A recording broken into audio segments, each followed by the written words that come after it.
বাবা আমারও ফিকির শেষ, শুধু টাকা রোজগারের ফিকির। দেশে থাইকা পারো, নাহলে বিদেশ গিয়া পারো, কোনো না কোনো ভাবে পয়সা রোজগার করো। টাকা রোজগার করলে মা বাপ খুশি, টাকা রোজগার না করলে না অখুশি। খালাস। এরপরে ইমান আছে কিনা, ইসলাম আছে কিনা, নামাজ আছে কিনা, কোরআন আছে কিনা, আল্লাহ চিনে কিনা, হালাল হারাম কিনা, জায়েজ না জায়েজ না, এত কিছু না। ফুতের জিগায়ও না যে ফুত কামাই যে করতেছ, কি হালাল কামাই করো না হারাম না, এত কিছুর দরকার। টাকা দিতেছে, খাইতেছে, ঘুমাইতেছে, বিল্ডিং করতে আসে, জমি কিনতে আসে, আফেল মালটা খাইতেছে। এক ছেলে আমার নিজে বলছে, আমি সবার ব্যাপারে বলি না, এক ছেলে আমার নিজে বলছে, হুজুর আমি একটা দেশের নাম বলছে, যেই দেশে আমার কর্মটা ছিল, চলে আসছে ওই দেশ থেকে। আমার বলছে যে আমার কর্মটা হলো এই, মদের বার, মদের হোটেলে নারী পুরুষ উলঙ্গ জিনাবে বিচার করে, আমার দায়িত্ব শুধু পাশে দাঁড়িয়ে মদের বোতল নিয়ে দাঁড়ায় থাকা। যতবার তারা চায় ততবার তাদেরকে মদ গ্লাসে ঢেলে দেওয়া, তাদের হাতে তুলে দেওয়া। এর বিনিময়ে আমার মাসে বেতন 2 লাখ টাকা।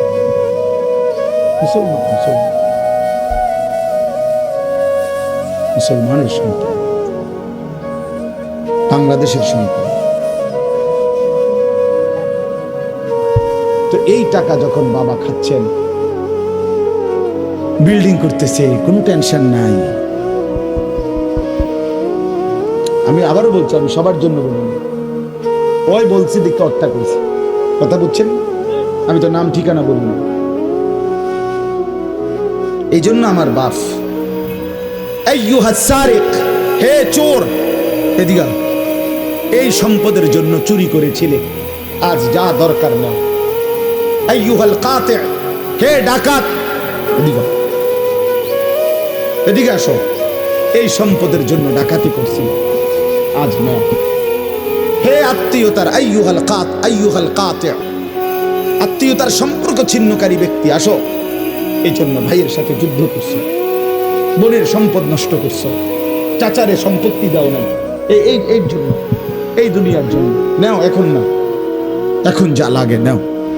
এইভাবে প্রত্যেক নাফরমান পাপীকে, হে হারামখোর সুদখোর, এদিকে এখানে টাকা যা লাগে নে,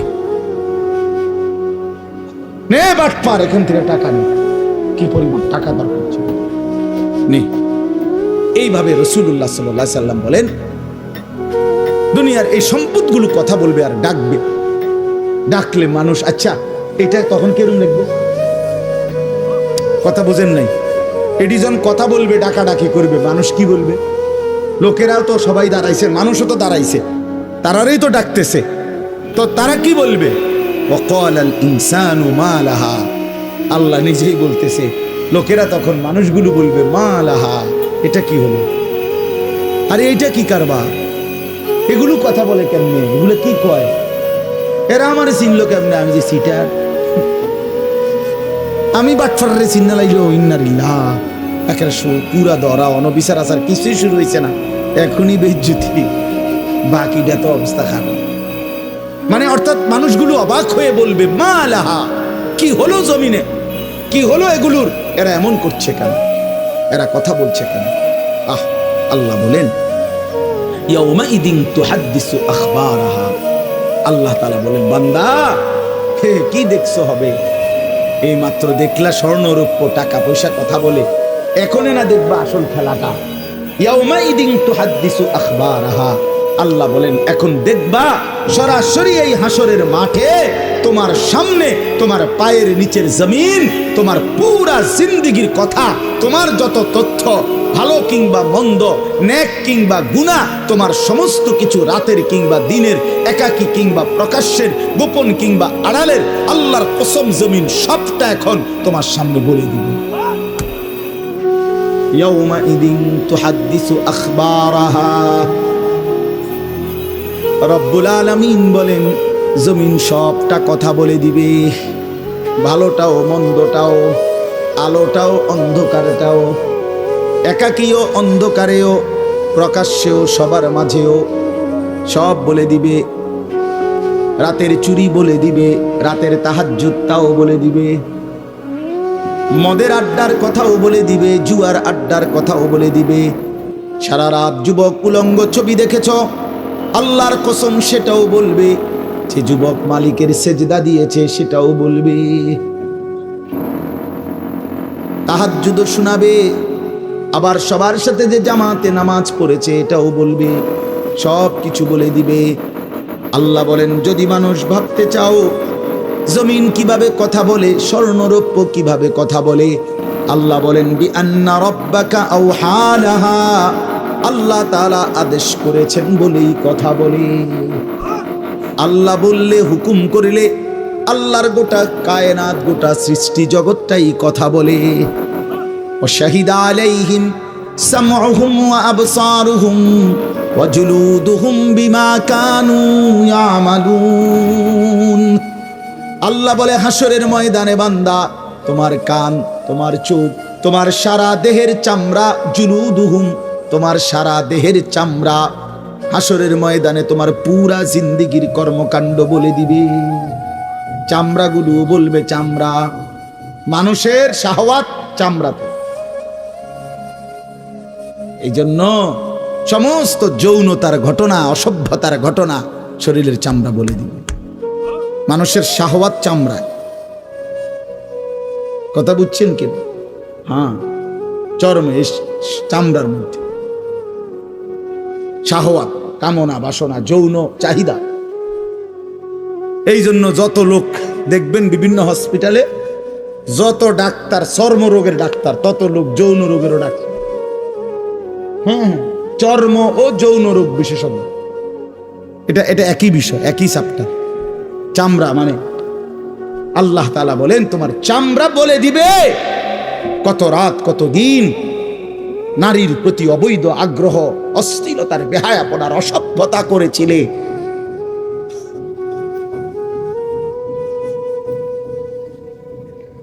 হায় হায়। এজন্য নওজোয়ান ছেলে, তোমরা সবাই ভাই কষ্ট করে বসো। যে যে পাশে দাঁড়িয়ে আছো, আল্লাহর ওয়াস্তে বসো। কষ্ট হলেও বসো ভাই, বসে শুনলে বরকত হবে। মোবাইলটা হাতের যাদের, এটা বন্ধ করে দাও। হাতে ধরা যেই মোবাইলগুলো, এগুলো বন্ধ করে দাও ভাই, এগুলো নামায়ে ফেলো। আমাদের চেহারার দিকে তাকাইয়া আল্লাহর কথা মনোযোগ দিয়ে শুনলে লাভ হবে। আসলে বাস্তবতা হলো, প্রতিটা আয়োজন কষ্টের আয়োজন। এক একটা মাহফিলের মধ্যে অনেক মেহনত করতে হয়।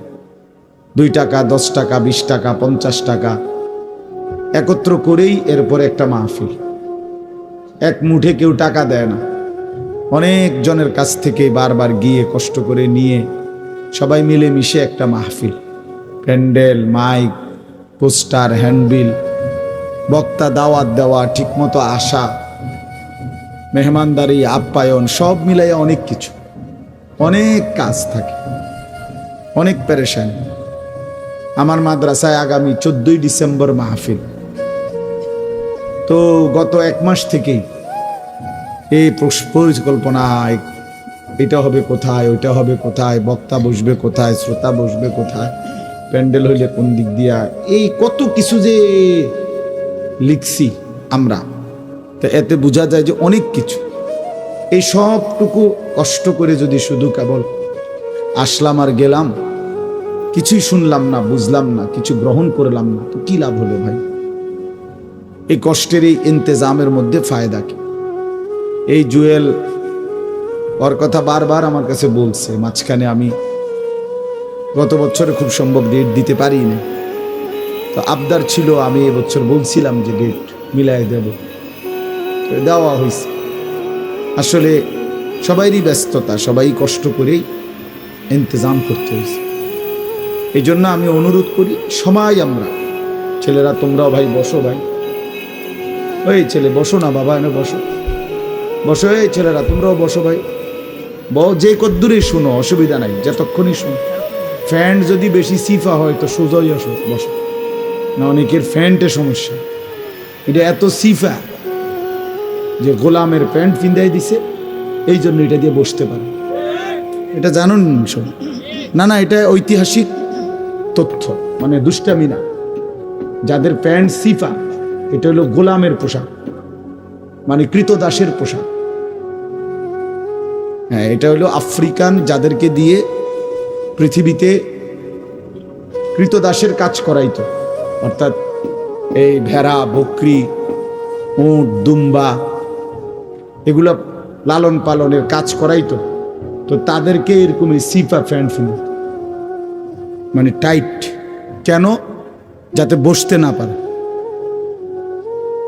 হ্যাঁ সত্যি, এটা ঐতিহাসিক কথা, যাতে বসতে না পারে, কাজে যাতে ফাঁকি দিতে না পারে, এই জন্য এদেরকে এই চিফা প্যান্ট এটা পরায় দিছে। নাহলে এটা কোনোভাবেই সুস্থ স্বাভাবিক কোনো মানুষের পোশাক না। সামান্যতম সুস্থতা আছে যার ভিতরে, সে এত টাইট এটা পরে কীভাবে? বেচারা হাঁটে কেমনে, বসে কেমনে, পেশাব পায়খানার জরুরত আছে মানুষের। তাইলে এটা পড়া মানে দাঁড়াইয়া প্রস্রাব করা ছাড়া তো অন্য কোনো সিস্টেম নেই, নাহলে এটা সে কিভাবে বুঝবে? তাইলে এত কষ্ট করে মানুষের পোশাক আল্লাহ তাআলা নাজিল করেছেন। ইয়া বনি আদমা কাদ আনজালনা আলাইকুম লিবাসান, কোরআন শরীফে আছে। আল্লাহ বলেন, হে বনি আদম, আমি আল্লাহই তোমাদের উপরে পোশাক নাজিল করেছি। পোশাক আল্লাহর দেওয়া। এই যে মানুষ পোশাক পরার এই অনুভূতি, এটা আল্লাহর দেওয়া। আদম আলাইহিস সালামকে আল্লাহ তাআলা সৃষ্টি করে পোশাক ছাড়া পেশ করে নাই ফেরেশতাদের সামনে। কি মনে হয় আপনার? খোলামেলা, বুঝছেন না কথাটা? তো ওনার গায়ে কি ছিল? পোশাক ছিল। তো আল্লাহ তাআলা যখন থেকে আদমকে সৃষ্টি করলেন, তখন থেকে আদমের গায়ে পোশাকও দিলেন।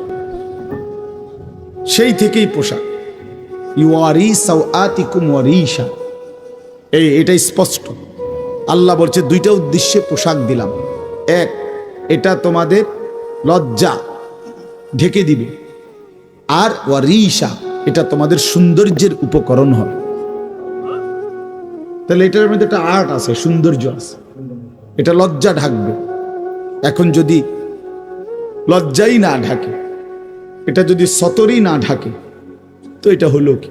আল্লামা তকি উসমানী দামাত বারাকাতুহুমুল আলিয়া হযরত বলছেন যে কোনো মানুষের, পুরুষের সতর কোমর থেকে নিয়ে, নাভি থেকে নিয়ে হাঁটু, তো এটুকু জায়গা এভাবে ঢাকতে হবে। একে তো মোটা হইতে হবে কাপড়, যাতে করে পাতলার কারণে চামড়া দেখা না যায়। আরেকটা হলো এতটুকু ঢিলে ঢালা হইতে হবে, যাতে করে এতটা টাইট হইয়া না লাগে, যেন অঙ্গ প্রত্যঙ্গ, রান, পিছনের অংশ কার কেমন এটা বোঝা না যায়, স্বাভাবিক যেন ঢিলে ঢালা হয়। নাই তো এটা কি হয় না, পোশাক হয়। একবারে শরীর সাইজ কাইটা কাইটা বানানো, এটা কোনোভাবেই সৌন্দর্য না। এই জন্য এটা গুরুত্বপূর্ণ বিষয়। এটা বলে অনেক সময় অনেকের দেখি, এই বেচারা আমাদের সাথেও কোনো সময় দেখা করতে আসলে মাদ্রাসায়, মনে করেন মাহফিলের দাওয়াত দিতে আসছে অথবা এমনি দেখা করতে, তো আমাদের তো নিচে বসতে হয়, চেয়ার টেবিল নেই। তো এই নিচে বসতে কইলে আর বই তারা এটারে টানতে টানতে ফ্যান্ট যান শেষ। বেচারা নিজেও কষ্টে পেরেশানিতে পড়ে, আমরাও পেরেশানিতে পড়ি। এই জন্য স্বাভাবিক ঢিলে ঢালা পোশাক পরা উচিত, একটু যেন করে চলতে ফিরতে আরাম হয়। ভাই তোমরা বসতে না, তোরা এখান থেকে চলে যাও, বেটা অপদার্থ কোথাকার, যাও এখান থেকে বেটা, যাও। তোমার মতো দু চারজন শ্রোতা না হলে কি ফালতু কোথাকার। এতবার বললাম, এটা বসতে ক্ষতি কি? আল্লাহর কথা বসে শুনতে হয়। এটা এতবার একটা কথা বলতেছি, এটা যদি গুরুত্ব না হয় তো এটা কি হলো বলেন? আল্লাহর কথা বসে শুনতে হয়, এটা তো একটা সার্কাস না। কি বলেন, এটা কি একটা সার্কাস? তাইলে কোরআন শরীফে আছে এটা। মুসা আলাইহিস সালামকে আল্লাহ তাআলা তুর পাহাড়ে জুতা খুলতে বললেন কেন? জুতা খুলে বসবার জন্য। আল্লাহর কথা বসে শুনতে হয়, জুতা খুলে শুনতে হয়, তাইলে নিজের মধ্যে পরিবর্তন আসে। আদব ছাড়া ইলম হয় না। কোরআন সুন্নাহর যে জ্ঞান, এই জ্ঞানের জন্য আদব জরুরি। অন্য পড়ার জন্য এটা এতটা জরুরি। বাংলা, অঙ্ক, ইংরেজি, পদার্থ, জীববিজ্ঞান পড়ার জন্য পেশাব করে ফানি লন লাগে না। বুঝেন না কথা? দাঁড়াইয়া বসুক, বসে পড়ুক, বসে পেশাব করুক, এতে কোনো অসুবিধা নেই। কিন্তু আল্লাহর কোরআন পড়বার জন্য, রাসূলুল্লাহ সাল্লাল্লাহু আলাইহি সাল্লামের সুন্নাহ পড়বার জন্য প্রস্রাব করে ঢিলা নিতে হয়, টয়লেট পেপার ব্যবহার করতে হয়, পানি ব্যবহার করতে হয়, পবিত্র হইতে হয়। হ্যাঁ আসো আব্দুর রহমান, তুমি এনে আও। না না না, এখানে আসো। তো এই জন্য এটা জরুরি বিষয়।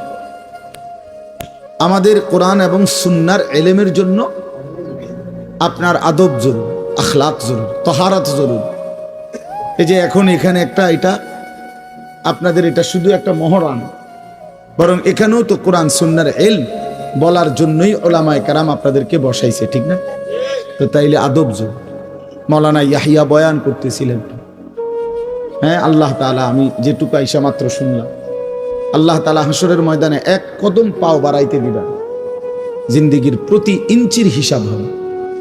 আন উমরিহি ফিমা আফনাহু, পুরা হায়াত বান্দা কোথায় ব্যয় করেছো বলো আমাকে, আমার দেওয়া হায়াত। ওয়া আন শাবাবিহি ফিমা আবলাহু, শুধু যৌবনটা কোথায় ব্যয় করেছো সেটা আমাকে আলাদা বলো। ওয়া আন মালিহি মিন আইনা ইকতাসাবাহু ওয়া ফিমা আনফাকাহু, প্রতিটি টাকার ব্যাপারে হিসাব দাও দুইটা। এক, টাকাটা কামাই করছো কেমনে, ব্যয় করেছো কোথায়। ওয়া মাদা আমিলা ফিমা আলিমা, যা যা শিখেছিলা, জেনেছিলে, শুনেছিলে, তা কি পরিমাণ আমল করেছো সেটা বলো, সেটা বলো। এই জন্য এই বিষয়গুলো জরুরি। বাপ রাসূলুল্লাহ সাল্লাল্লাহু আলাইহি সাল্লাম বলেন, এগুলো উত্তর না দিয়ে কোনো মানব সন্তান হাসরের ময়দানে এক কদম সামনে যাইতে পারবে না, এক কদম সামনে যাইতে। কোরআনুল কারীমের মধ্যে আছে, আল্লাহ তাআলা বলেন, ফাওয়ারাব্বিকা লানাসআলান্নাহুম আজমাইন আম্মা কানু ইয়ামালুন। আল্লাহ তাআলা বলেন, আমার কসম, মানে আল্লাহর কসম, আল্লাহ নিজের কসম করে বললেন, আমি অবশ্যই তোমাদেরকে জিজ্ঞেস করব, অবশ্যই অবশ্যই সকলকে, আজমাইন, সকলকেই আমি আল্লাহ জিজ্ঞেস করব, আম্মা কানু ইয়ামালুন, দুনিয়ার হায়াতে যা তোমরা করেছিলে। এই জন্য আল্লাহ তাআলার আড়াল হওয়ার কোনো সুযোগ নেই, হিসাবের বাইরে আমরা কেউ না। আল্লাহ তাআলা বলেন, সুম্মা লাতুসআলুন্না ইয়াওমা ইদিন আনিন নাঈম। আল্লাহ তাআলা বলেন, আমার দেয়া প্রতিটি নিয়ামত সম্পর্কে অবশ্যই আমি তোমাদেরকে জিজ্ঞেস করব, প্রতিটা নিয়ামত। হাদিসের মধ্যে আছে, আল্লাহ তাআলা জিজ্ঞেস করবেন, নবী সাল্লাল্লাহু আলাইহি সাল্লাম বলেছেন, আল্লাহ জিজ্ঞেস করবেন, আলাম নুসিহ জিসমাক, বান্দা আমি মোট এতদিন তোমার শরীর সুস্থ রাখি নাই, সেইটুকু শুকর কি আদায় করেছো বলো। অনুরভিকা মিনাল মা, আমি কি তোমাকে প্রতিবার তৃষ্ণার্ত অবস্থায় পানি পান করিয়ে তোমার তৃষ্ণা নিবারণ করি নাই? যতবার পানি পান করছো, তো এরপরে আমার কি শুকর আদায় করছো বলো বাবা। আহা বদনসিব মুসলমান তো আলহামদুলিল্লাহ বলতেও জানেন, পানি পান করে সেটা যে একবার আলহামদুলিল্লাহ বলবে এটুকু তো জানে, এটুকু তো জানে। তাইলে এই জন্য বললাম, আমরা কিন্তু প্রত্যেকেই আমাদের হায়াত, ইয়াহিয়ার ওই কথার থেকে আমি বললাম, আমাদেরকে উত্তর দিতে হবে। ওয়াকিফুহুম ইন্নাহুম মাসউলুন। আল্লাহ তাআলা বলেন, হাসরের ময়দানে ফেরেশতাদেরকে বলবেন, আমার বান্দাদেরকে দাঁড় করাও, তাদেরকে এখন জিজ্ঞেস করা হবে একজন একজন করে।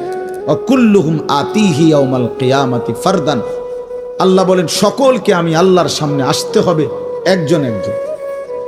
ফারদান অর্থ ওয়াহিদান, একজন একজন আমার সামনে এসে দাঁড়াবে, আমার সামনে তুমি একাকী উত্তর দিবে, কোনো দুভাষী থাকবে না, একাকী উত্তর দিবে। এই জন্য বাপ আমার, এটা জরুরি বিষয়, আমাদের জন্য জরুরি বিষয়। আমরা যেন আমাদের জিন্দেগির কদর করি। ছেলেরা তোমাদেরকেও বলি, ভাই হায়াত এই শুধু শুধু কাটাইয়ার মধ্যে কোনো ফায়দা নেই। বুট খাইতে খাইতে নষ্ট করে দিলা জীবন, সামান্য মোবাইলের জন্য জীবন। একটা মোবাইলের আর কতই দাম, 12, 14, 18 হাজার টাকা।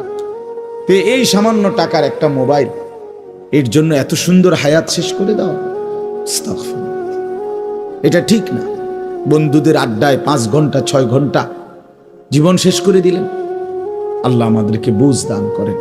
এজন্য চলেন প্রতিটা মাহফিলের বয়ান মনোযোগ দিয়ে শুনবেন, জুমার নামাজের বয়ান মনোযোগ দিয়ে শুনবেন।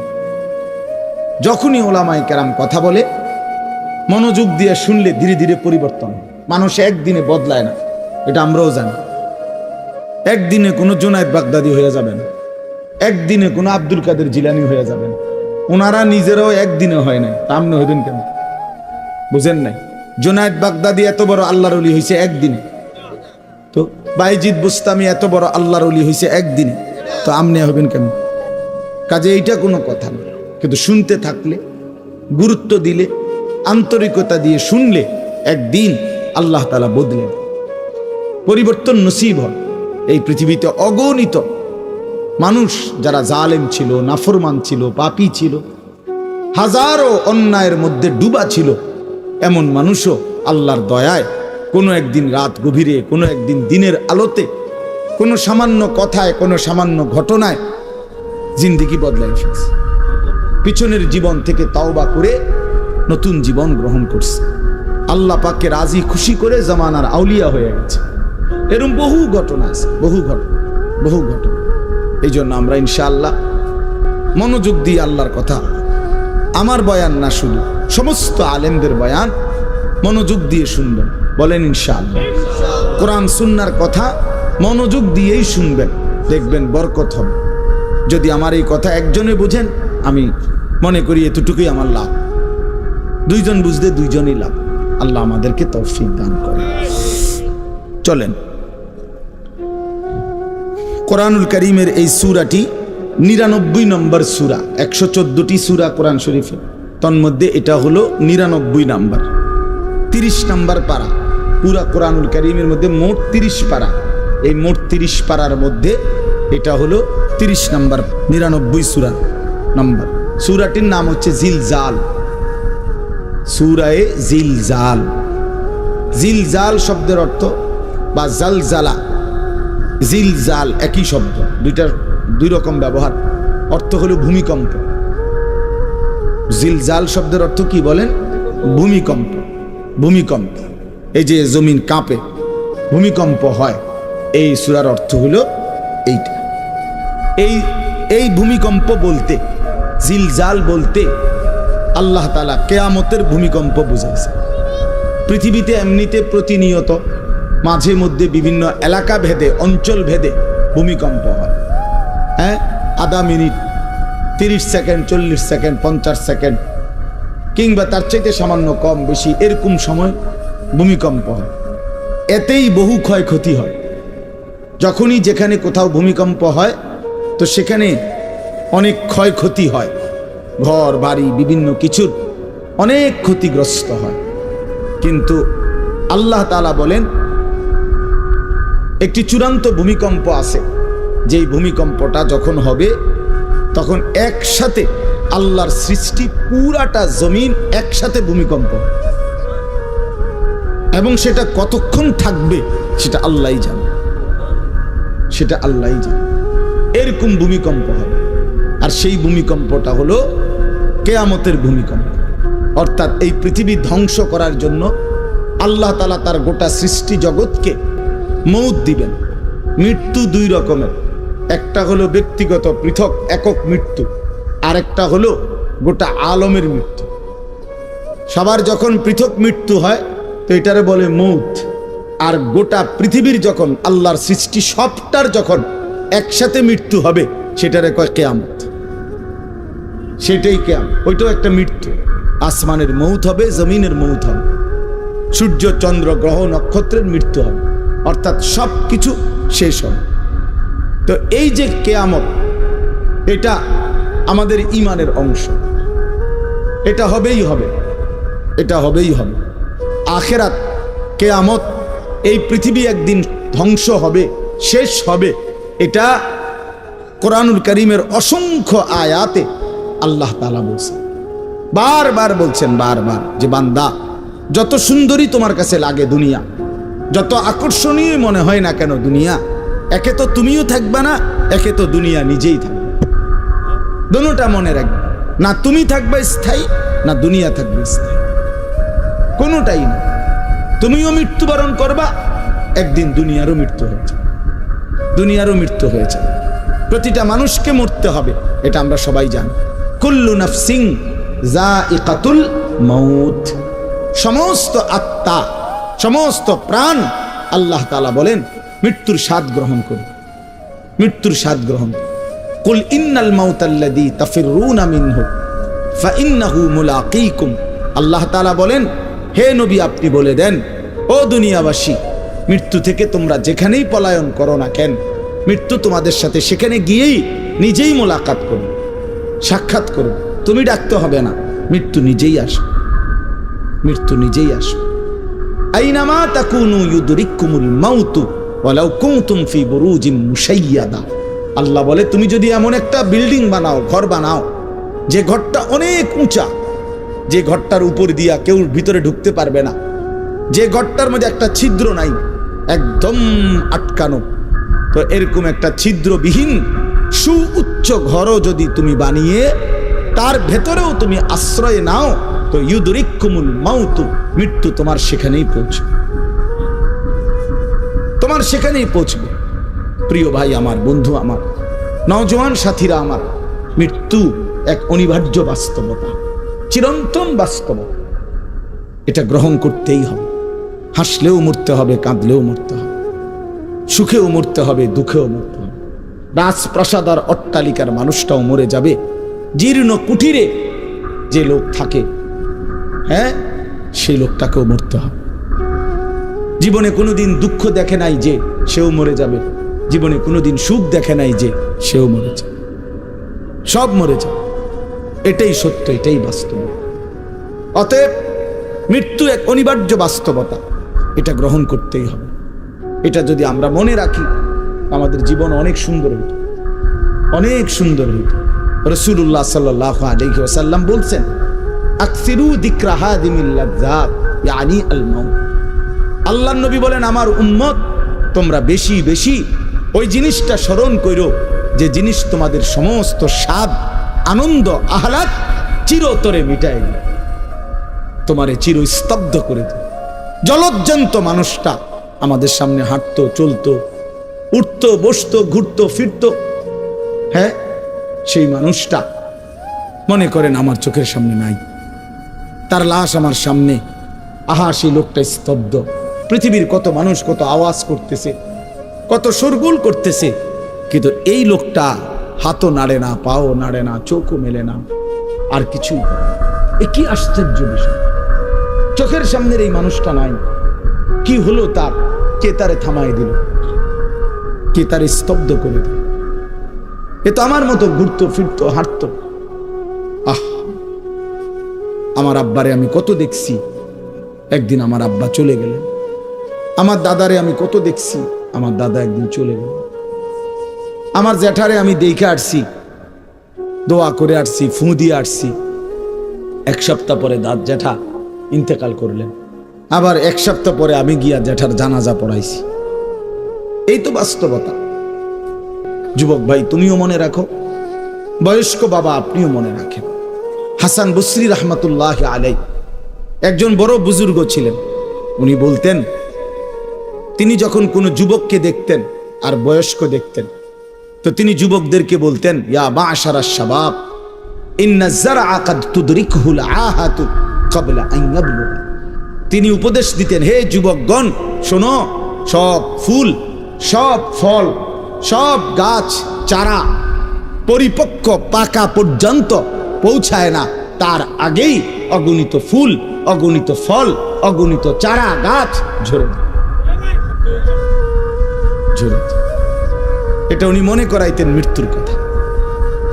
উনি এটা বুঝাইতেন, যুবক তুমি দেখো, একটা আম গাছের মধ্যে যতগুলো মুকুল ধরছে ফুল, সবগুলো আম হয় না।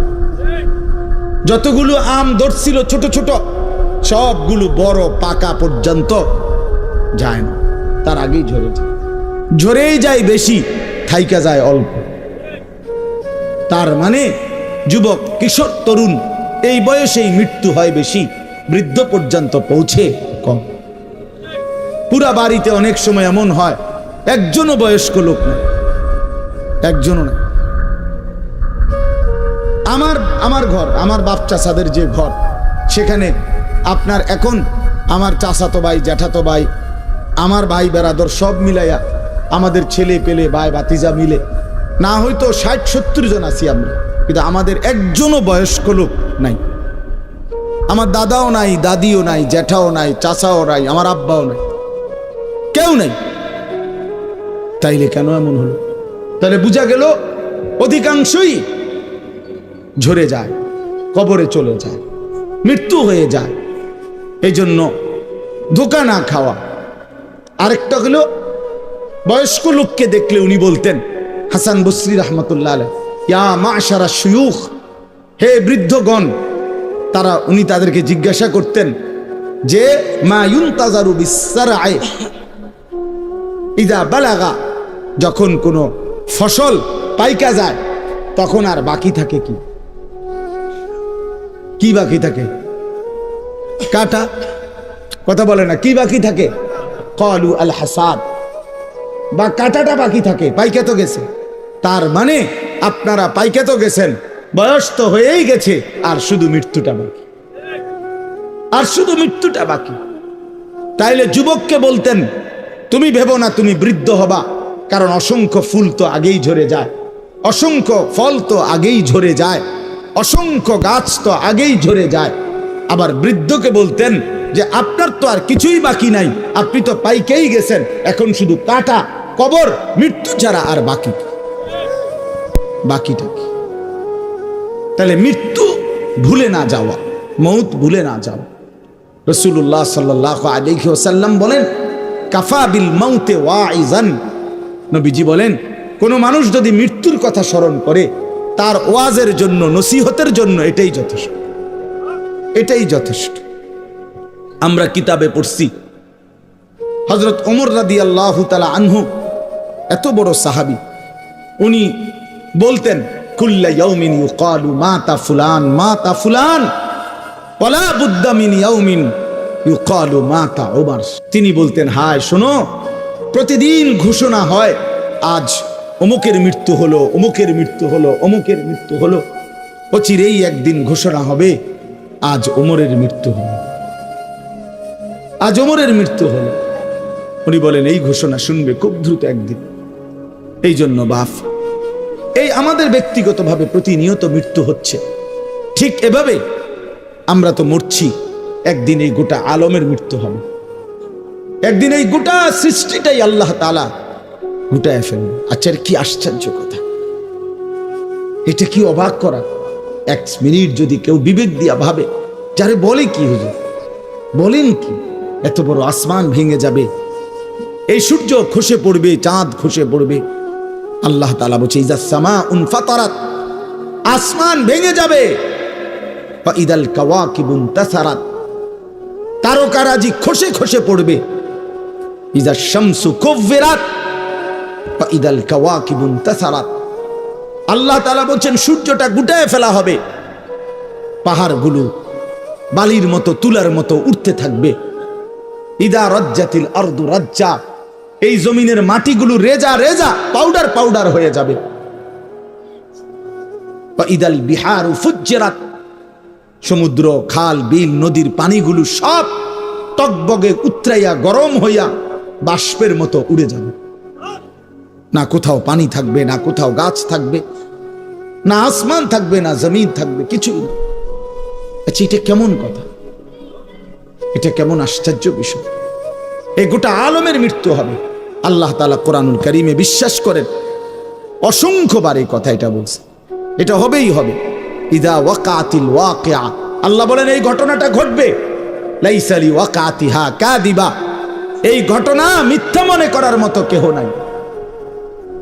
যেদিন ঘটে যাবে তখন আর কারো কোনো মিথ্যাবাদী আর থাকবে না, অর্থাৎ কেউ আর অস্বীকার করার সুযোগ হবে না। চোখের সামনে, চোখের সামনে দিন। কোরআন শরীফে একটা সূরা আছে, সূরা হজ। ওই যে আমরা হজ করি না, এই হজ সূরাটার নাম। এই সূরার শুরুতে আল্লাহ তাআলা এই পৃথিবী ধ্বংসের কিয়ামতের একটা সাংঘাতিক বর্ণনা দিয়েছেন।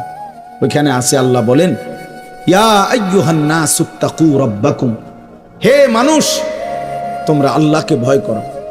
আর শুনো, ইন্না জালজালাতাস সাআতি শাইউন আযীম, নিশ্চয়ই কিয়ামতের ভূমিকম্প, জালজালা, এই যে বললাম জিলজাল এবং জালজালা অর্থ ভূমিকম্প।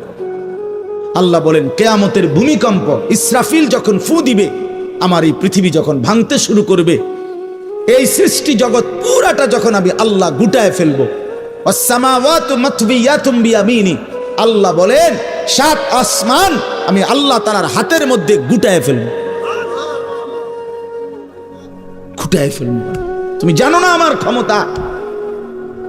কুল্লু মান আলাইহা ফান ওয়া ইয়াবকা ওয়াজহু রাব্বিক, সব শেষ করে দেব আমি, শুধু আমি আল্লাহই থাকবো, শুধু আমি আল্লাহই থাকবো। তো আল্লাহ তাআলা বলেন এই ইসরাফিল ফু দিলেই, শুরু করলেই জমিনে ভূমিকম্প শুরু হবে। ইন্না জালজালাতাস সাআতি শাইউন আযীম, আল্লাহ বলেন নিশ্চয়ই এই কিয়ামতের ভূমিকম্প এটা শাইউন আযীম, বড়ই ভয়ানক, বড়ই মারাত্মক।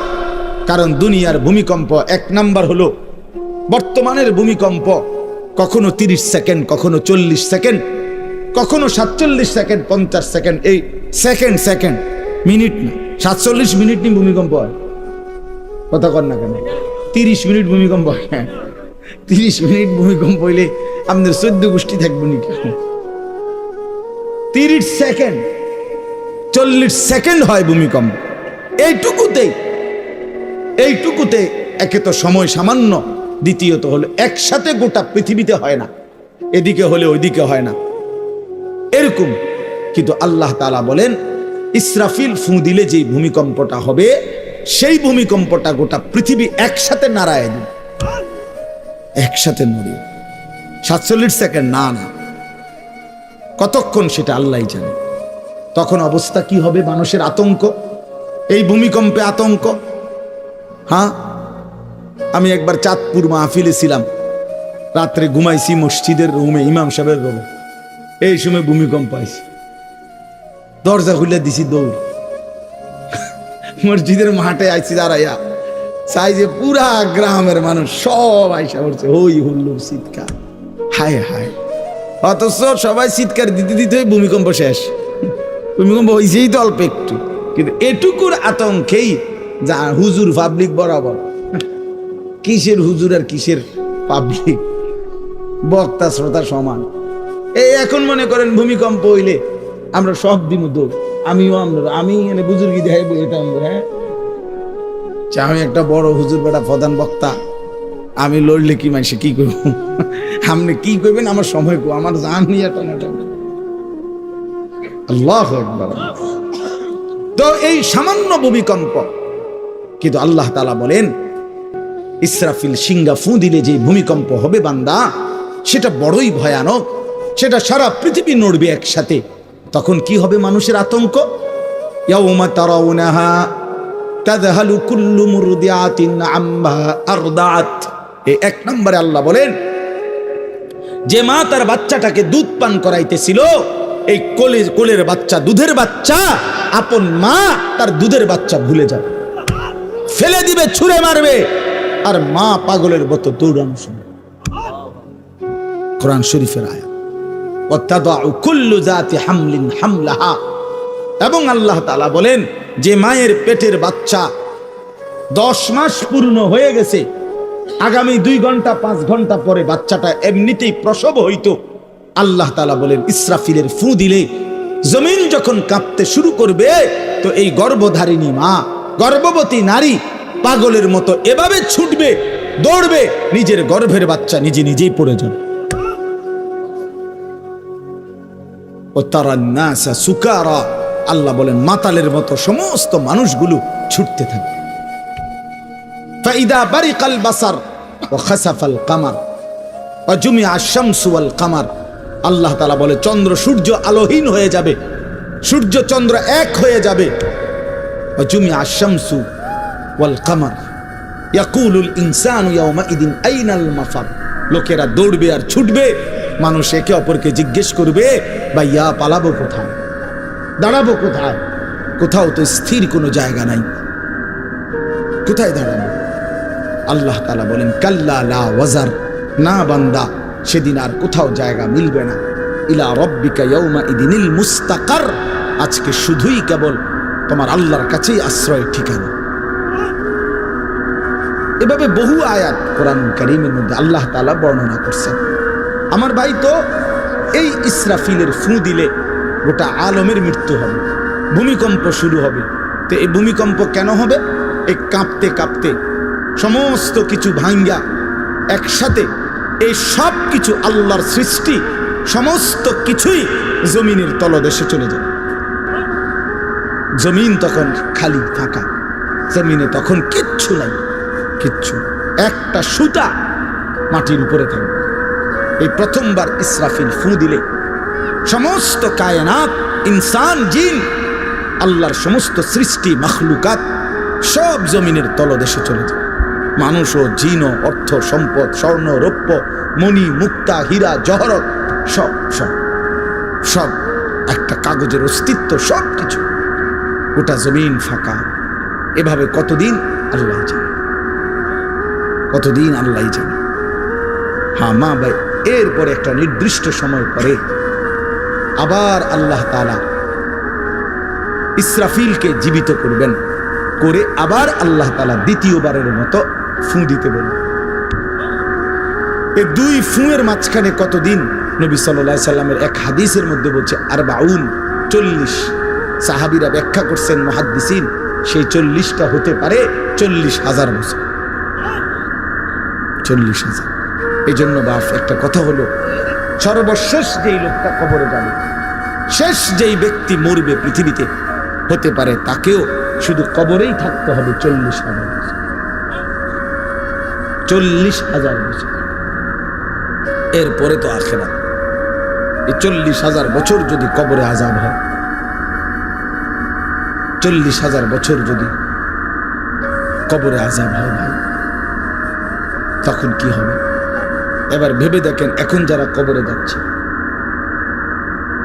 হ্যাঁ, নূহ আলাইহিস সালামের জামানায় যারা মারা গেছে, ইব্রাহিম আলাইহিস সালামের জামানায় যারা মারা গেছে, নবীজি সাল্লাল্লাহু আলাইহি সাল্লাম তো 1,500 বছর আগে ইন্তেকাল করছেন, 1450 বছর আগে। তো ওই সময়ে যারা মারা গেছে তারা কবরে পড়ে আছে আজকে 1,500 বছর, 1,500 বছর, 1500 বছর। তাহলে নূহ আলাইহিস সালামের জাতি কত বছর থেকে পড়ে আছে? কোথায় নূহ নবী, কোথায় আমাদের নবী? কত ব্যবধান! এই জন্য বাস শুধুমাত্র কবরের বিষয়টাই তো সাংঘাতিক, আখিরাত তো পরে। শেষ ব্যক্তিটাও যদি কবরে থাকতে হয় 40,000 বছর, তো এখনকার মানুষগুলো আছে কত কাল ধরে। এই যার কবরে আযাব হচ্ছে, আহা বাস, সে কি পরিমাণ কষ্ট হচ্ছে ভাই ভাই।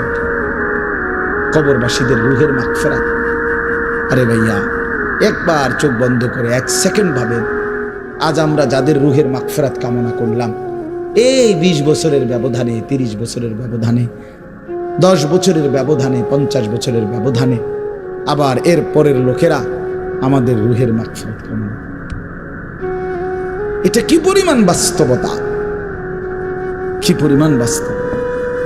এটাকে অস্বীকার করার, না বুঝার কিছুই নাই, মৃত্যুকে না বুঝার কিছুই নেই। কারণ এত বেশি জলজ্জন্ত আল্লাহ তাআলা এটা আমাদের সামনে দেখাইছেন, এত মানুষের মৃত্যু আল্লাহ আমাদের সামনে দেখাইছেন, এটাকে অস্বীকার করার, না বুঝার কিছুই কিছুই নেই। তো চলেন, এরপরে আল্লাহ তাআলা ইসরাফিলকে আবার জীবিত করবেন। জীবিত করে আল্লাহ তাআলা ইসরাফিল আলাইহিস সালামকে বলবেন, ইসরাফিল আবার তুমি সিংহায় ফু দাও। এইবার যখন সিংহায় ফু দিবে, তখন ইসরাফিল আলাইহিস সালামের এই দ্বিতীয় ফুতে আবার ভূমিকম্প শুরু। আবার কি শুরু হবে? ও মাঝখানে ভাই, ওই ছেলে অপদার্থ, কথা বলো না, হাসাহাসি করো না, কারো কথা বাকি থাকলে, দুষ্টামি বাকি থাকলে উঠে চলে যাও, বাহিরে আলাদা জায়গা আছে। গাফিল সন্তান কোনো কিছুতেই যাকে কোনো আসর করে না। আহা, আপনারা জানেন না আপনাদের এক এক ছেলের অবস্থা হলো কলিজাটা পাথর হয়ে গেছে। কোনো কিছুই তার কলিজা নাড়ায় না। এত শক্ত জানোয়ার যে খোদার 365 দিনে কোনো দিন ফজরের নামাজ পড়ে না, একদিনও না। মানুষের বাচ্চা এত বড় জানোয়ার হয় কেন? আরে তুই কোন মানুষের বাচ্চা? তুই কোন মার দুধ খাইলি? নাফরমান। কেমনে মানুষ হইল? এটা কি ধরনের মানুষ? একদিনও নামাজ পড়ে। ছি ছি ছি ছি ছি, মুসলমানের বাচ্চা এত বড় জানোয়ার হয় কেমনে? কোনো দিন নামাজ পড়ে 6 মাসে 9 মাসে কোনো দিন বলতে পারবে না নাফরমান কোনো দিন 5 ওয়াক্ত নামাজ পড়ছে কিনা। হায় হায়, এত বড় অসভ্য। মায়ের সন্তান হয় কেমনে? বাবার সন্তান হয় কেমনে? চিন্তা কর। কোনো কিছুই ছেলে পেলেদের হালাত হলে এই পরিমাণ লাগাম ছাড়া কিসের মা কিসের বাবা, কে তার মা কে তার বাপ, কে কি তার ধর্ম, তার আল্লাহ কে, তার রসুল কে, তারে বানাইছে কে, আসছে কোত্থেকে, কেন আসছে, কি করতেছে, কি করছে, কিচ্ছুর খবর না। কিচ্ছুর খবর না। আসে, হাঁটে, বুট খায়, বন খায়, মোবাইল টিপে, খারাইয়া মতে, বইয়া মতে, বন্ধু বান্ধবদের সাথে আড্ডা দেয়, মেয়ের পিছনে ঘুরে, অসভ্য অশ্লীল কথাবার্তা বলে। এটা কি একটা জিন্দেগি হলো? ভেবে দেখেন। উফ, কোন সুস্থ স্বাভাবিক মানুষ এমন হয়? বলো ভাইয়া, বলো। রাগ করো না বাপ, কে তোমা করে মনে করাই দিবে? কেউ মনে করে। হা, বাবা মারও ফিকির শেষ, শুধু টাকা রোজগারের ফিকির। দেশে থাইকা পারো, নাহলে বিদেশ গিয়া পারো, কোনো না কোনো ভাবে পয়সা রোজগার করো। টাকা রোজগার করলে মা বাপ খুশি, টাকা রোজগার না করলে না অখুশি। খালাস। এরপরে ইমান আছে কিনা, ইসলাম আছে কিনা, নামাজ আছে কিনা, কোরআন আছে কিনা, আল্লাহ চিনে কিনা, হালাল হারাম কিনা, জায়েজ না জায়েজ না, এত কিছু আমার দরকার। ফুতেরে জিগায়ও না যে ফুত কামাই যে করতেছ, কি হালাল কামাই করো না হারাম না, এত কিছুর দরকার। টাকা দিতেছে, খাইতেছে, ঘুমাইতেছে, বিল্ডিং করতে আসে, জমি কিনতে আসে, আপেল মালটা খাইতেছে। এক ছেলে আমারে নিজে বলছে, আমি সবার ব্যাপারে বলি না, এক ছেলে আমারে নিজে বলছে, হুজুর আমি একটা দেশের নাম বলছে, যেই দেশে আমার কর্মটা ছিল, চলে আসছে ওই দেশ থেকে। আমার বলছে, হুজুর আমার কর্মটা হলো এই, মদের বার, মদের হোটেলে নারী পুরুষ উলঙ্গ জিনাবে বিচার করে, আমার দায়িত্ব শুধু পাশে দাঁড়িয়ে মদের বোতল নিয়ে দাঁড়ায় থাকা, যতবার তারা চায় অতবার তাদেরকে মদ গ্লাসে ঢেলে দেওয়া, তাদের হাতে তুলে দেওয়া। এর বিনিময়ে আমার মাসে বেতন 2 লাখ টাকা।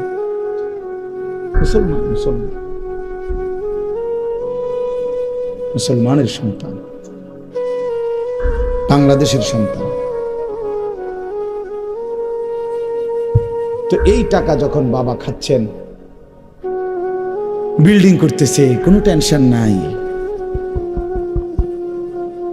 আমি আবারও বলছি, আমি সবার জন্য বলি, ওই বলছি দেখে অর্থা কইছি, কথা বুঝছেন? আমি তো নাম ঠিকানা বলিনি। এই জন্য আমার বাপ, ডাক দিয়েন না, ডাক দিয়েন না, একজনও ডাক দিয়েন না, অসভ্যরে ডাক দিয়েন না। হ্যাঁ হ্যাঁ, ডাক দিবেন কেন? হাইওয়ানকে ডাক দিবেন কেন? শুনেন, আপনারাই শুনেন, এত মানুষ শুনতে হবে না, কোনো অসুবিধা নেই, কোনো অসুবিধা নেই। আমি তো এটাই বুঝাইতে চাইতেছি, প্রত্যেকটা মানুষ আজকে মুসলমান, আমরা ঘর দেখায়, ফার্নিচার দেখায়, বিল্ডিং দেখায়। হুজুর দোয়া করেন, ঘরটা করছি, হুজুর দোয়া করবে। কিতা দোয়া করতে হবে না, কিতা দোয়া করতে, বিল্ডিং এর দোয়া কিতা? আবার ইট বালুর লেগে দোয়া করে লাভ কি বেড়া? হুজুর মোটরসাইকেল কিনছি, কিন্তু দোয়া করে দেন। কিতা দোয়া করতো? কি মোটরসাইকেলের দোয়া কিতা? আজীব লাগে না? বাস্তব এগুলো ছাদ ডালাই দিই আজকে, কত দোয়া করে দেয়, ছাদ ডালাই দোয়া। ওটা ছাদ ডালাই করে, ওটার ফুতে মোবাইলে অস্থির উলঙ্গ ছবি দেয়। ওটার সন্তান উনি দাঁড়াইয়া রয়েছে মিস্ত্রির সামনে, ওনার গাম বাইয়া বাইয়া পড়তেছে ছাদ ডালাইয়ের দিন, আর অসভ্য জানোয়ার সন্তান বন্ধুদের সাথে উলঙ্গ ছবি দেখতেছে। ওই জানোয়ারের জন্য উনি ছাদ ডালাই, ওই হাইওয়ানের জন্য উনি ঘর করে দিয়ে যেতেছে। উনি কবরে জায়গা ঘর করে দিয়ে গেছে, এর জন্য ঘর করলেন? ছি ছি ছি ছি। আমার দেওয়া ঘরে আমার কষ্টের কমাইয়ে এখানে বসে বসে রঙিন ছবি দেখবে, উলঙ্গ দৃশ্য দেখবে ঘরে শুয়া শুয়া সারা রাত। এর জন্যই আমার জীবনের এই অর্জন, এই ছিল আমার উপার্জনের উদ্দেশ্য। আহ, কতবার বললে বুঝবেন? কেমনে বললে বুঝবেন? কারে বললে বুঝবেন? আল্লাহ মাফ করে দেন। চলেন বাপ, তো বলতেছিলাম আল্লাহ তাআলা ইসরাফিল আলাইহিস সালামকে বলবেন আবার ফু দাও। তো তিনি দ্বিতীয়বারের মতো ফু দিলে জমিন আবার ভূমিকম্প শুরু হবে। এই ভূমিকম্পে জমিন কাঁপতে কাঁপতে এইবার জমিনের তলদেশে ওই প্রথমবার ফু দেওয়াতে ভূমিকম্প কাঁপতে কাঁপতে সব উপরে যা ছিল সব নিচে চলে গেছে। মনে আসেনি? এটা কইছি। তাহলে উপরটা কি? ফাঁকা। এইবার নিচে যা ছিল সব উপরে চলে আসবে। এই আসলেই এটা হাসরের মাঠ। সমস্ত নিচের জিনিস যা কিছু একেবারে মানুষ, গরু, ছাগল, হাঁস, মুরগা, জিন, ইনসান, ঘর দুয়ার, বাজার, ব্যবসা, দোকান, টাকা, হীরা জহরত, মণি মুক্তা, টাকা পয়সা, অর্থবিত্ত, সব সোজা কথা জমিনের তলদেশের সব কিছু জমিনের উপরে উঠে আসবে। উঠে আসলেই এটা হাসরের মাঠ। এইটা এই হাসরের মাঠ কোনটা জানেন? এই যেখানে বসে আছেন এখন, এটাই হাসরের মাঠ। এই জমিনের উপরেই হাসরের মাঠ। বাকি শুধু আল্লাহ কোরআন বলছে ওয়াইদাল আরদু মুদ্দাত, আমি আল্লাহ জমিনটাকে টেনে আরো লম্বা করে দেব, আরো বড় করে দেবো, আর কি প্রশস্ত করে দেবো। কারণ ওই যে পিসের মানুষ খারাপ লাগবে না? মানুষ তো দাঁড়াই বসেই আদম আলাইহিস সালাম থেকে নিয়া, তো মানুষ বেশি না? মানুষ, গরু, ছাগল, হাঁস, মুরগা, জিন, ভূত সব খারাপ না? সব দাঁড়াবে। এই জন্য আল্লাহ তাআলা বলেন জমিন আমি প্রশস্ত টেনে দিব, লম্বা করে দিব, এতটুকু। বাকি এটাই হাসরের মাঠ, এটাই হাসরের মাঠ। এই কথাটাই এখানে আল্লাহ তাআলা উল্লেখ করছে। ইদা জুলজিলাতিল আরদু জিলজালাহা, যখন দ্বিতীয়বারের মতো ইসরাফিলের ফু দিলে জমিনের ভূমিকম্প শুরু হবে। ওয়া আখরাজাতিল আরদু আসকালাহা, আল্লাহ তাআলা বলেন তখন জমিন তার তলদেশে যা ছিল সমস্ত জমিনের তলদেশে, এগুলো এতদিন জমিনের বোঝা ছিল, বোঝা মানে মাটির নিচে, এগুলো সে মনে যেন ফোজা কান্দে লইছে। এবার ওয়া আখরাজাতিল আরদু আসকালাহা, জমিন তার বোঝা মানে জমিনের তলদেশে যা ছিল সে এবার তা জমিনের উপরে উঠাই দিবে, উপরে উঠাই দিবে। এরপরে আশ্চর্য কথা শুনেন, এরপরের কথাটার জন্য রাসূলুল্লাহ সাল্লাল্লাহু আলাইহি সাল্লাম হাদিসে বলছেন, এই ভাই শুনেন, ছেলেরা তোমরাও শোনো। নবী সাল্লাল্লাহু আলাইহি সাল্লাম বলেন এই জমিনের তলদেশ থেকে যখন সবকিছু উপরে উঠে আসবে তখন অর্থ সম্পদ, হীরা জহরত, মণি মুক্তা, স্বর্ণ রৌপ্য এগুলো স্তূপ আকারে উঠে আসবে জমিনের উপরে, মানে হাসরের মাঠে। তো নবীজি একেবারে স্পষ্ট হাদিস, নবীজি সাল্লাল্লাহু আলাইহি সাল্লাম বলেন তখন এই স্বর্ণ রৌপ্য, টাকা পয়সা, হীরা জহরত এগুলো, এই অর্থ সম্পদগুলো আল্লাহর কুদরতে কথা বলবে। স্বর্ণের টুকরা কথা বলবে, কথা বলবে, রৌপ্যের টুকরা কথা বলবে, এগুলো কথা বলবে। কথা কি বলবে?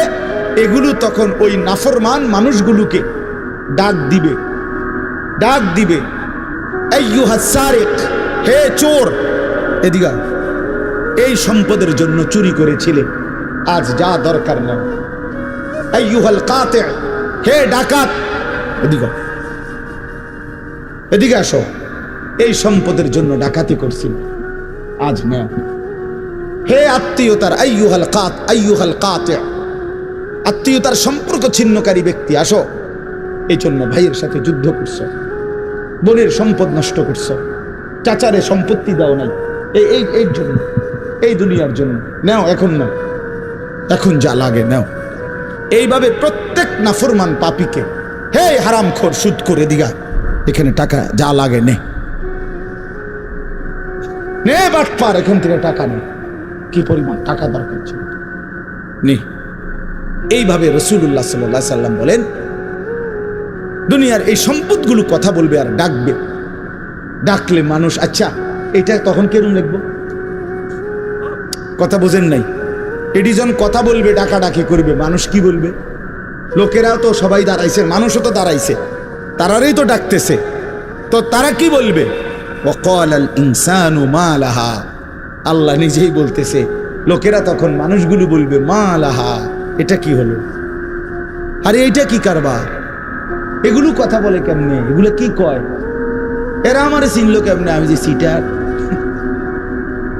আমি বাটফারে চিন্না লাইলো, ইন্নারিল্লাহ, একেবারে পুরা ধরা, অনবিচার আচার কিছুই শুরু হয়েছে না, এখনই বেজ্জুতি, বাকিটা তো অবস্থা খারাপ।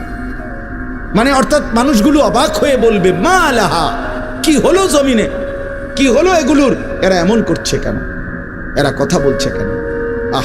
আল্লাহ বলেন, ইয়াউমাইদিন তুহাদ্দিসু আখবারাহা, আল্লাহ তাআলা বলেন, বান্দা হে কি দেখছো হবে, এই মাত্র দেখলা স্বর্ণ রূপ্য টাকা পয়সা কথা বলে, এখনে না দেখবা আসল খেলাটা। ইয়াউমাইদিন তুহাদ্দিসু আখবারাহা, আল্লাহ বলেন এখন দেখবা সরাসরি এই হাসরের মাঠে তোমার সামনে, তোমার পায়ের নিচের জমিন, তোমার পুরা জিন্দেগীর কথা, তোমার যত তথ্য, ভালো কিংবা মন্দ, নেক কিংবা গুনাহ, তোমার সমস্ত কিছু, রাতের কিংবা দিনের, একাকী কিংবা প্রকাশ্যের, গোপন কিংবা আড়ালের, আল্লাহর কসম জমিন সবটা এখন তোমার সামনে বলে দিবে। ইয়াউমাইদিন তুহাদ্দিসু আখবারাহা, রব্বুল আলামিন বলেন, জমিন সবটা কথা বলে দিবে, ভালোটাও মন্দটাও, আলোটাও অন্ধকারটাও, একাকীও অন্ধকারেও, প্রকাশ্যেও, সবার মাঝেও, সব বলে দিবে। রাতের চুরি বলে দিবে, রাতের তাহাজ্জুদ তাও বলে দিবে, মদের আড্ডার কথাও বলে দিবে, জুয়ার আড্ডার কথাও বলে দিবে। সারা রাত যুবক উলঙ্গ ছবি দেখেছ, আল্লাহর কসম সেটাও বলবে, যে যুবক মালিকের সেজদা দিয়েছে সেটাও বলবে, তাহাজ্জুদ শোনাবে, আবার সবার সাথে যে জামাতে নামাজ পড়েছে এটাও বলবে, সব কিছু বলে দিবে। আল্লাহ বলেন, যদি মানুষ ভাবতে চাও জমিন কিভাবে কথা বলে, স্বর্ণরৌপ্য কিভাবে কথা বলে, আল্লাহ বলেন, বিআন্না রাব্বাকা আওহা লাহা, আল্লাহ তাআলা আদেশ করেছেন বলেই কথা বলে। আল্লাহ বললে, হুকুম করিলে, আল্লাহর গোটা কায়নাত, গোটা সৃষ্টি জগৎটাই কথা বলে। ওয়াশাহিদা আলাইহিম সামউহুম ওয়া আবসারুহুম ওয়া জুলুদুহুম বিমা কানু ইয়ামালুন। আল্লাহ বলে, হাসরের ময়দানে বান্দা, তোমার কান, তোমার চোখ, তোমার সারা দেহের চামড়া, জুলুদুহুম, তোমার সারা দেহের চামড়া, হাসরের ময়দানে তোমার পুরা জিন্দেগীর কর্মকাণ্ড বলে দিবে। চামড়াগুলো বলবে, চামড়া, মানুষের শাহওয়াত চামড়া। এই জন্য সমস্ত যৌনতার ঘটনা, অসভ্যতার ঘটনা শরীরের চামড়া বলে দিবে। মানুষের শাহওয়াত চামড়ায়, কথা বুঝছেন কি? হ্যাঁ, চরমে চামড়ার মধ্যে শাহওয়াত, কামনা, বাসনা, যৌন চাহিদা। এই জন্য যত লোক দেখবেন বিভিন্ন হসপিটালে, যত ডাক্তার চর্মরোগের ডাক্তার, তত লোক যৌন রোগেরও ডাক্তার। হ্যাঁ, চর্ম ও যৌন রোগ বিশেষজ্ঞ, এটা একই বিষয়, একই চ্যাপ্টার। চামড়া মানে আল্লাহ তাআলা বলেন, তোমার চামড়া বলে দিবে কত রাত, কত দিন নারীর প্রতি অবৈধ আগ্রহ, অশ্লীলতার বেহায়াপনার অসভ্যতা করেছিলে।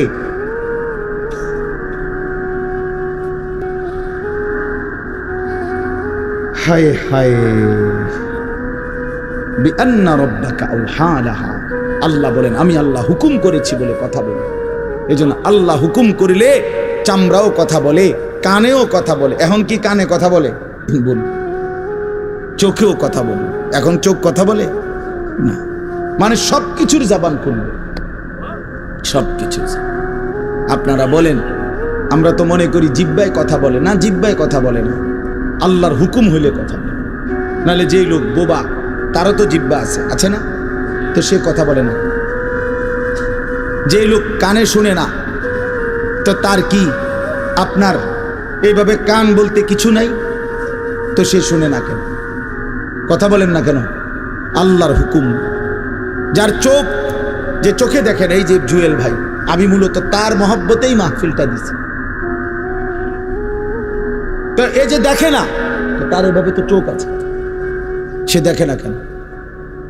আল্লাহ তাআলার হুকুম নাই বলে দেখে, ঠিক কিনা বলেন না কেন? মজার বিষয় হলো রাসূলুল্লাহ সাল্লাল্লাহু আলাইহি সাল্লাম হাদিসে স্পষ্ট বলেছেন, বিশ্বাস করেন, একেবারে বিশুদ্ধ হাদিস। আল্লাহ তাআলা তার দুইটা চোখ নিয়ে গেছে।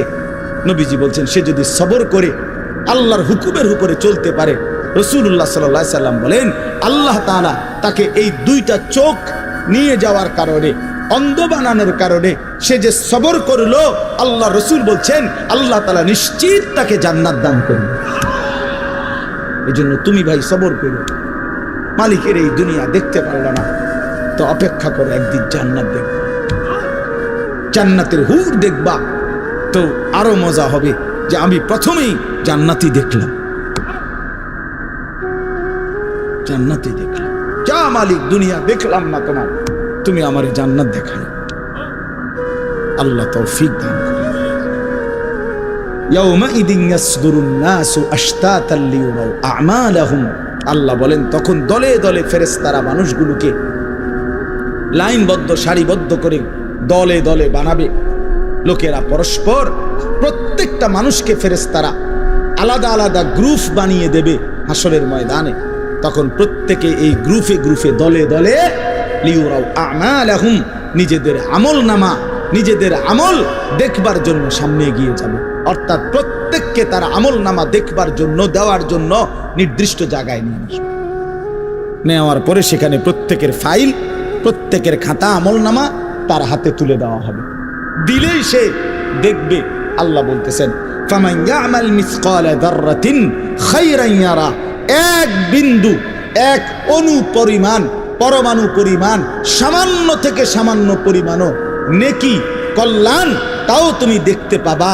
ওমান ইয়ামাল মিসকালা যাররাতিন শাররান ইয়ারা, বিন্দু থেকে বিন্দু মন্দ যা করেছিলে তাও তুমি দেখতে পাবে।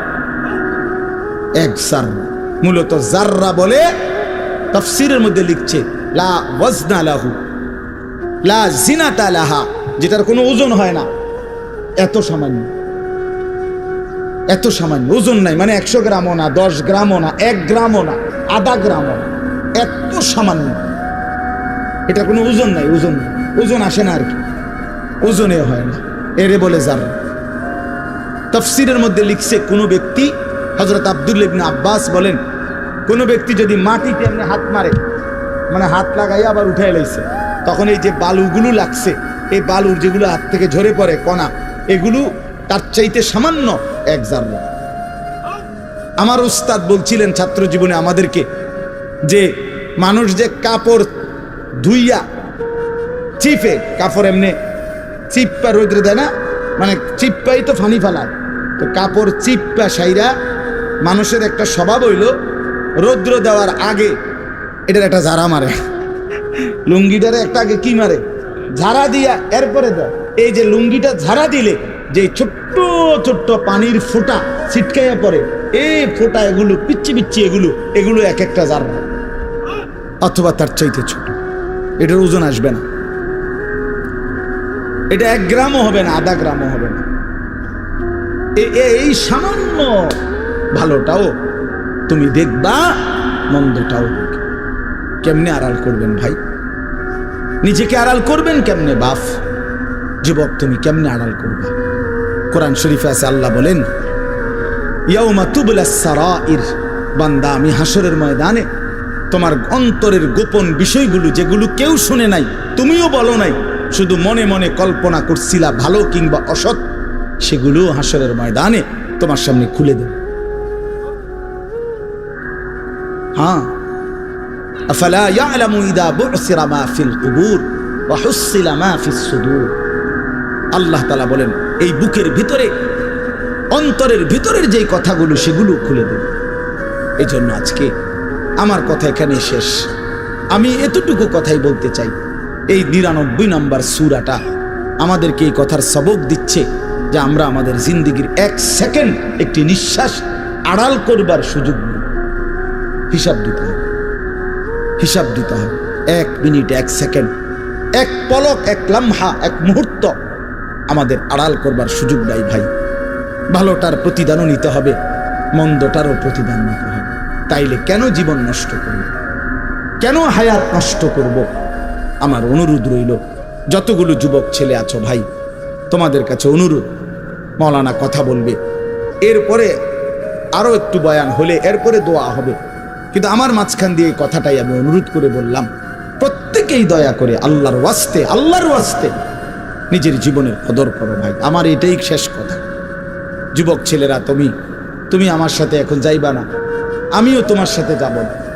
এই দুনিয়াও যেমন আমি আলাদা চলে যাচ্ছি, আপনারাও আলাদা চলে যাবেন, কিন্তু বাস্তব কথা হইল আমি আপনি প্রত্যেকে আলাদা আলাদা কবরে, আখেরাতে আল্লাহর সামনে মুখোমুখি হতে হবে। এজন্য হাত জোড় করে অনুরোধ করছি ভাই, নিজেরা নষ্ট করুন। একটা ছেলেও যদি বুঝো, আমার অনুরোধ রইল তোমার প্রতি, তুমি নষ্ট হইও না, চরিত্রহীন হইও না, তুমি হায়াতটা শেষ করে দিও, কষ্ট পাইবা। এই নারী ছবি, অশ্লীল দৃশ্য, উলঙ্গপনা, বেহায়াপনা, এই জেনা ব্যভিচারের দৃশ্য, এগুলো দেখো না। চেষ্টা করো 5 ওয়াক্ত নামাজ পড়তে, 5 ওয়াক্ত নামাজ পড়তে হিম্মত করলে পারবা ভাই।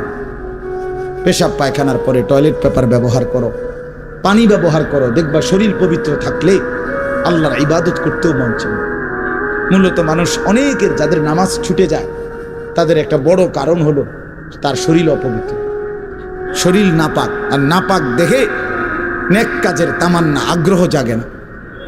এই জন্য ওই যে পেশাব করে পানি নেয় না, টয়লেট পেপার ব্যবহার করে না, এই অসভ্য এই কারণে নামাজ পড়তে চায়। বাস্তব কথা, এর তখন আর হায়া লজ্জা থাকে না। এই জন্য সবাই মিলে ইনশাআল্লাহ নামাজ পড়ে নিজেদের স্ত্রী, কন্যা, বোনকে পর্দা পশিদায় রাখতে চেষ্টা করেন। যে মেয়েটার পর্দা নাই, যে মহিলার পর্দা নাই, বিশ্বাস করেন যে তার নিজের ইজ্জত, নিজের কদর, নিজের সতীত্ব, নিজের পর্দার কদর বুঝে না, এটা কোনো নারী না, এটা কোনো মহিলা না, এটা প্লাস্টিক জাতীয় কিছু হইতো। এটা এক ধরনের প্লাস্টিক, এটা এক ধরনের অসভ্য। যে নারী বেপর্দা, যেই মেয়ে দুশ্চরিত্র, যেই মেয়ে চরিত্রহীন, যেই মেয়ে বেহায়ার মতো চলে, সে শুধু নিজের ক্ষতি করে না, সে একটি সমাজ নষ্ট করে, একটি মহল্লা শেষ করে। এই আগুন সারা মহল্লা জ্বালায়া দেয়, তার রূপের যৌবনের আগুন জ্বালায়া অসংখ্য যুবকের জিন্দেগি নষ্ট।